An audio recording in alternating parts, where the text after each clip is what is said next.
इमरान की हुकूमत की तब्दीली के इल्जामात और सच। साइफर में क्या लिखा था? साइफर के 11 निकात क्या? सियासी बहस एक बार फिर छिड़ गई। डोनाल्ड लू के साथ 11 निकाती बातचीत का अहवाल।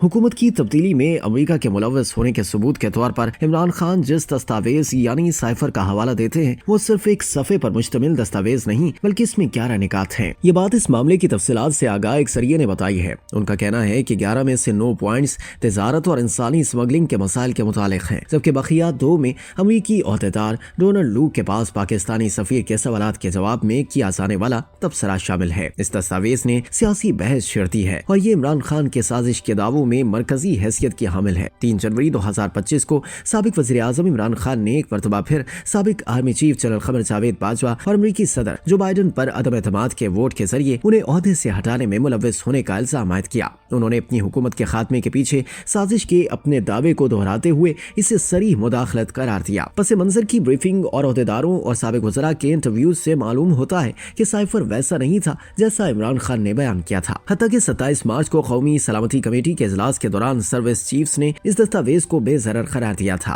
ताहम इमरान खान इस दस्तावेज को सियासी मकासद के लिए इस्तेमाल करने का फैसला कर चुके थे ताकि ये बयानिया इख्तियार किया जा सके कि उनकी हुकूमत अमरीकी असर व रसूख से गिराई गई थी। एक बाखबर जराए ने इंकशाफ किया है कि अमरीकी महकमा खारजा के एहलकार डोनाल्ड लू ने वाशिंगटन में पाकिस्तानी सिफारत खाने में अलविदाई ज़ोहराने में शिरकत की। इस मौके पर 3 अमरीकी और 4 पाकिस्तानी ओहदेदार एक ही मेज पर बैठे थे। गुफ्तगू के दौरान पाकिस्तानी सफीर ने पाकिस्तान और अमरीकी हुकूमत के दरमियान जारी ताल्लुकात पर बात की। जराए ने इंकशाफ किया कि तकरीब के बाद पाकिस्तानी सफीर ने दफ्तर खारजा को एक खत भेजा जिसमें डोनाल्ड लू के साथ 11 निकाती बातचीत का अहवाल था। 9 निकात तिजारत और गैर कानूनी इमिग्रेशन पर मबनी थे।